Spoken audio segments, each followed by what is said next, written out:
Madame, Monsieur, bonjour et bienvenue dans le JT d'actualité juridique de la Revue Fiduciaire. À la une de ce lundi 23 novembre, crédit d'impôt en cas d'abandon de loyer par les bailleurs d'entreprise, Covid-19 et loyers commerciaux impayés, pour finir, prorogation de l'état d'urgence sanitaire.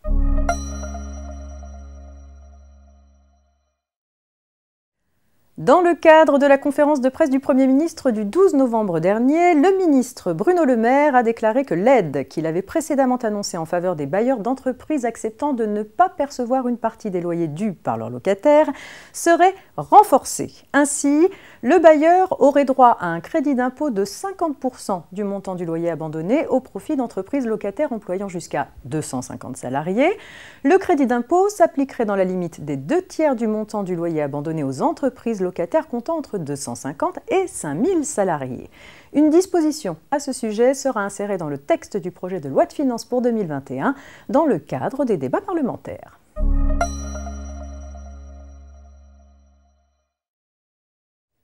Et on enchaîne avec une information concernant les loyers commerciaux impayés. Pour aider les commerces obligés de fermer ou de restreindre leur activité en raison d'une mesure administrative, le gouvernement a temporairement rétabli la levée des sanctions en cas de report ou de non-paiement du loyer et des charges locatives. Un décret à paraître précisera les seuils d'effectifs et de chiffre d'affaires des personnes concernées, ainsi que le seuil de perte de chiffre d'affaires constaté du fait de la mesure administrative. Ainsi, depuis le 17 octobre 2020 et jusqu'à l'expiration d'un délai de 2 mois à compter de la date à laquelle leur activité cessera d'être affectée par une mesure de police, les personnes concernées ne peuvent pas encourir d'intérêts, de pénalités ou toute mesure financière, ou encore encourir toute action, sanction ou voie d'exécution forcée à leur encontre pour retard ou non-paiement des loyers ou charges locatives relatives à cette période, afférents à leurs locaux professionnels ou commerciaux. Pendant cette même période, les sûretés réelles et personnelles garantissant le paiement des loyers et charges locatives concernées ne peuvent être mises en œuvre et le bailleur ne peut pas pratiquer de mesures conservatoires. Attention, encore une fois, le dispositif mis en place exceptionnellement ici n'exonère pas définitivement les locataires du paiement des loyers concernés.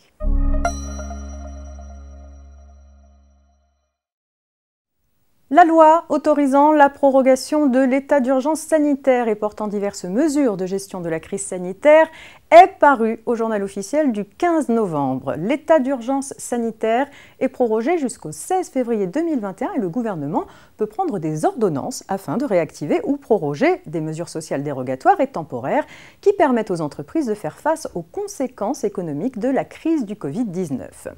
De nombreuses mesures dérogatoires prises en droit du travail et en paye qui ont pris fin ou qui doivent s'éteindre à la fin de l'année 2020 vont pouvoir être réactivées ou prolongées. C'est le cas de nombreuses adaptations du régime d'activité partielle qui s'achève au 31 décembre 2020. D'autres mesures ne font pas l'objet d'un renvoi à une ordonnance et sont inscrites dans la loi. C'est le cas du report au 30 juin 2021 de l'inscription sur le CPF des droits à DIF. C'est également le cas en matière d'activité partielle, toujours jusqu'au 30 juin 2021, de la prolongation de la monétisation des jours de repos et du maintien des garanties de prévoyance complémentaires. C'est la fin de ce JT que vous retrouvez également sur notre plateforme rfplay.fr. Excellent début de semaine à toutes et à tous et rendez-vous demain, mardi.